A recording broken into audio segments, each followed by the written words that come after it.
صدر نشین ٹمریس فہیم قریشی سے اردو یونیورسٹی کے مختلف شعبوں کے طلباء کے وفد نے ملاقات کی اور یونیورسٹی کی 50 ایکڑ اراضی سے متعلق درپیش مسائل اور اپنے خدشات سے واقف کروایا۔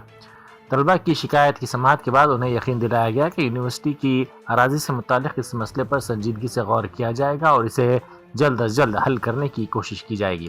حکومت اس بات کے لیے پوری طرح پرعزم ہے کہ تعلیمی اداروں کے اثاثوں اور اراضیات کا تحفظ کیا جائے۔ اردو یونیورسٹی کی اراضی سے متعلق جاری قیاس آرائیوں پر تلنگانہ کے وزیر اقلیتی بہبود محمد اظہر الدین نے وضاحت کی ہے۔ انہوں نے واضح کیا کہ حکومت کا اردو یونیورسٹی کی اراضی واپس لینے کا کوئی ارادہ نہیں ہے۔ یونیورسٹی کی اراضی مکمل طور پر محفوظ ہے۔ انہوں نے بتایا کہ اراضی کے سلسلے میں حالیہ تنازعات آڈٹ ریمارکس کی بنیاد پر ضلع کلکٹر کی جانب سے جاری کردہ ایک نوٹ کے بعد شروع ہوا تھا۔ انہوں نے واضح کیا کہ اس نوٹ کا مقصد صرف یہ تھا کہ یونیورسٹی اپنی اراضی کا مؤثر استعمال کرے، نہ زمین چھیننا۔ انہوں نے مزید بتایا کہ 3 دن پہلے یونیورسٹی کے رجسٹرار نے کلکٹر سے ملاقات کی اور انہیں اراضی کے سلسلے میں مستقبل کے منصوبوں سے واقف کروایا، جس کے بعد کلکٹر نے نوٹس واپس لینے کی یقین دہانی کروائی ہے۔ A lot of talk about the Maulana Abul Kalam Azad University land. I mean, a lot of people have given their statements, and I just want to clarify that the government does not have any intention to take the land of Urdu University. University land is intact, and the district collector has issued a notice on audit remarks, which usually does to make them to utilize the land effectively.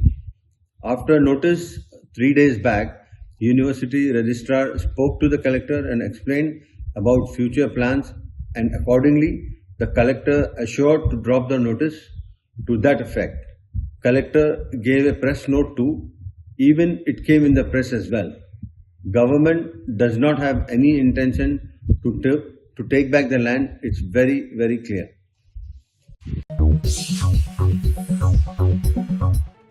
ملک کی پہلی مسلم خاتون teacher Fatima شیخ کے یوم پیدائش کے موقع پر barrister Asad الدین Owaisi M P و صدر کل ہند مجلس اتحاد المسلمین نے انہیں یاد کیا اور تعلیم کے شعبے میں ان کی تاریخی خدمات کو خراج پیش کیا۔ فاطمہ شیخ کو ہندوستان میں جدید تعلیم کے علمبردار مانا جاتا ہے، جنہوں نے ساوتری بائی پھولے اور جیوتی راؤ پھولے کے ساتھ مل کر پسماندہ طبقات اور خواتین کی تعلیم کے لیے کام کیا تھا۔ جی ایچ ایم سی نے اعلان کیا ہے کہ 12 اور 13 جنوری کو میگا ای ویسٹ کلین لیس ڈرائیو شروع ہوگی۔ اس ڈرائیو کے ذریعے شہر کو الیکٹرانک فضلے سے محفوظ طور پر نمٹنے کی اہمیت سے واقف کروایا جائے گا اور جی ایچ ایم سی کی جانب سے جمع کرنے کے انتظامات کے بارے میں واقف کروایا جائے گا۔ شہری فریج، واشنگ مشین اور اے سی کے ساتھ ساتھ ٹی وی، کمپیوٹر اور لیپ ٹاپ، موبائل فون، چارجرز اور بیٹریاں فراہم کر سکتے ہیں۔ الیکٹرانک فضلے میں موجود خطرناک کیمیکلز مٹی اور زیر زمین پانی میں جذب ہو سکتے ہیں، جس سے پینے کا پانی اور فصلیں متاثر ہو سکتی ہیں۔ الیکٹرانک فضلے کو جلانے یا غیر مناسب طریقے سے پھینکنے سے زہریلا دھواں نکلتا ہے، جو انسانی صحت کے لیے شدید خطرہ بن سکتا ہے۔ اسی کے پیش نظر اس مہم کا آغاز کیا جا رہا ہے۔ سنکرانتی کی چھٹیوں کی خوشیاں ایک خاندان کے لیے اس وقت غم میں بدل گئی جب ایک 4 سالہ معصوم لڑکا سریحان چینی ماجے کی زد میں آ کر شدید زخمی ہو گیا۔ یہ لڑکا سنکرانتی کی چھٹیاں منانے کے لیے مٹپلی میں اپنی نانی کے گھر گیا ہوا تھا۔ وہ گھر کے قریب کھیل رہا تھا کہ اچانک پتنگ کی اس ڈور اس کے گلے میں پھنس گئی۔ ڈور کی تیزی کی وجہ سے لڑکے کا گلا کٹ گیا اور شدید خون بہنے لگا۔ اسے فوری طور پر نظام آباد کے ایک خانگی دواخانہ منتقل کیا گیا، جہاں ڈاکٹروں نے اس کے گلے پر 20 ٹانکے لگائے۔ دواخانے میں زیر علاج لڑکے کے والدین نے روتے ہوئے عوام سے اپیل کی کہ وہ خدا کے لیے چینی ماجے کا استعمال نہ کریں۔ سائبر جرائم کا شکار ہونے والے شہریوں کے لیے حیدرآباد پولیس نے انقلابی قدم اٹھاتے ہوئے ملک کا پہلا منفرد نظام سی مترا لانچ کیا ہے۔ اب متاثرین کو شکایت درج کروانے کے لیے پولیس اسٹیشن جانے کی ضرورت نہیں ہوگی اور نہ ہی انہیں اس بات کی فکر کرنی پڑے گی کہ شکایت میں کیا لکھنا ہے یا قانون کی کون سی دفعات لگتی ہیں۔ متاثرین کی مدد کے لیے تیار کیا گیا یہ ورچوئل ہیلپ ڈیسک مصنوعی ذہانت کی مدد سے کام کرتا ہے۔ یہ سسٹم صرف شکایت درج کرنے کے عمل کو سادہ بناتا ہے اور ساتھ ہی متاثرین کو ان کے گھر پر ہی ایف آئی آر درج کرنے کی سہولت بھی فراہم کرتا ہے۔ ملک بھر میں اپنی نوعیت کا یہ پہلا پروگرام ہے جس کا مقصد سائبر کرائم کے متاثرین کو پولیس اسٹیشن کے چکر لگائے بغیر فوری انصاف فراہم کرنا ہے۔ شہر کے مختلف علاقوں بشمول KPHB اور مائتری ونم کے بس اسٹانڈز پر مسافرین کا غیر معمولی ہجوم دیکھا جا رہا ہے۔ اس کے علاوہ حیدرآباد وجے واڑہ ہائی وے پر واقع تمام بس اسٹینڈز پر بھی عوام کی بڑی تعداد اپنی باری کی منتظر نظر آ رہی ہے۔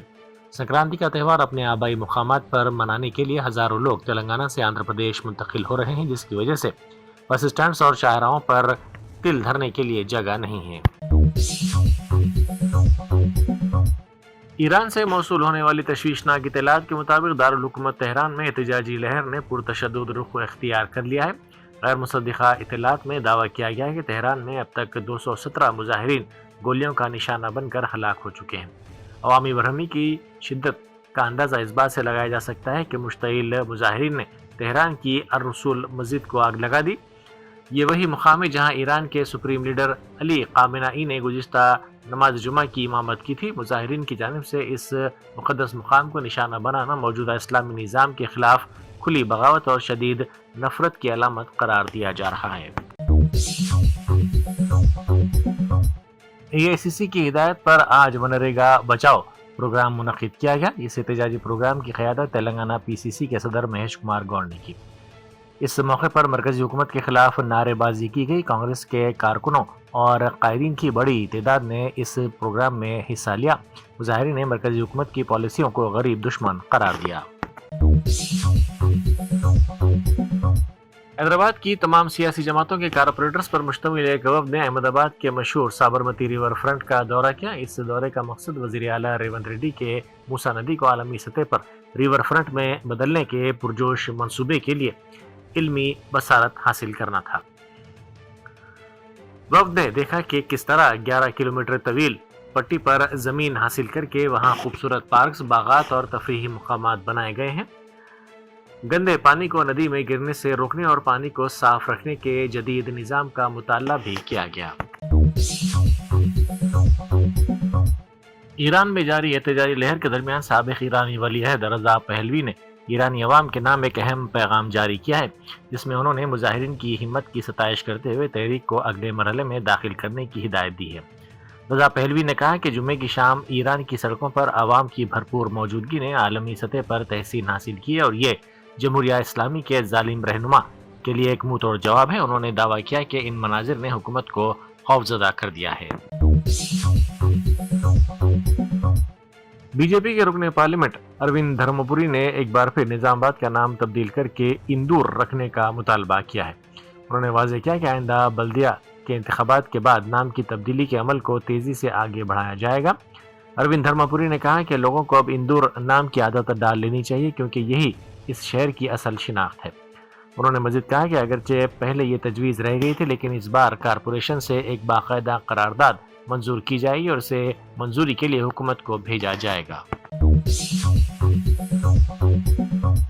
حیدرآباد میں قتل کی ایک اور واردات سامنے آئی ہے۔ شمس آباد کے مدھورا نگر میں نامعلوم افراد نے ایک نوجوان کو گلا کاٹ کر بے رحمی سے قتل کر دیا۔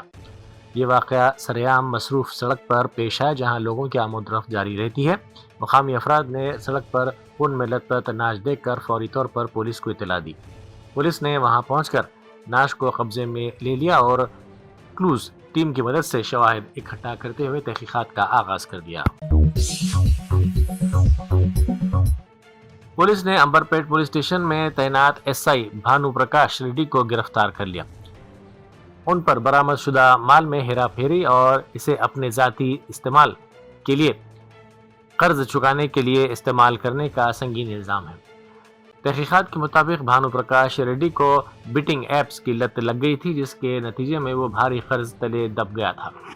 اپنے قرضوں کی ادائیگی کے لیے اس نے مختلف معاملات میں برآمد شدہ سونے کو غیر قانونی طور پر رہن رکھ دیا تھا۔ یہ معاملہ گزشتہ سال نومبر میں منظر عام پر آیا تھا جس کے بعد اعلیٰ حکام نے تحقیقات کا حکم دیا تھا۔ اپل کراس روڈ پر مسافرین کو شدید مشکلات کا سامنا ہے۔ سنکرانتی کے ہجوم کے باعث مسافر گھنٹوں بس کے انتظار میں کھڑے رہے۔ کئی مسافرین نے شکایت کی کہ وہ گزشتہ 1.5 گھنٹے سے جنگاؤں جانے والی بس کا انتظار کرتے رہے لیکن بسوں کا کوئی پتہ نہیں چلا۔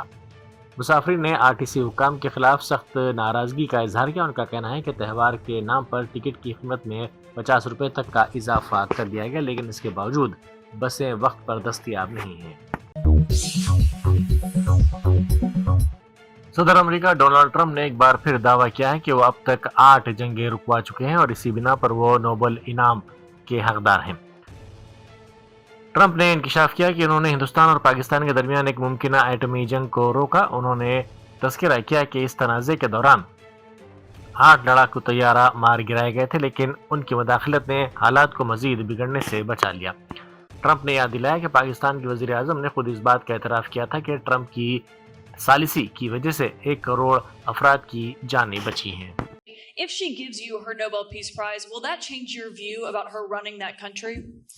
Well, I have to speak to her. I mean, I'm going to have to speak to her. She might be involved in some aspect of it. I will have to speak to her. I think it's very nice that she wants to come in, and that's what I understand the reason is, because Norway is very embarrassed by what took place. I mean, they're getting decimated. Look, whether people like Trump or don't like Trump, I settled 8 wars, big ones, some going on for 36 years, 32 years, 31 years, 28 years, 25 years.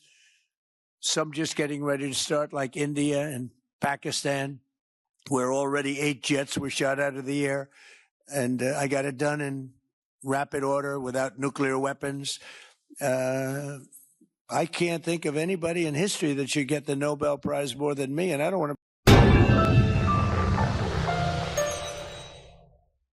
Germantown Super Specialty Hospital National Award winner Dr. Mir Jawad Zar Khan, German trained senior orthopedic surgeon and director.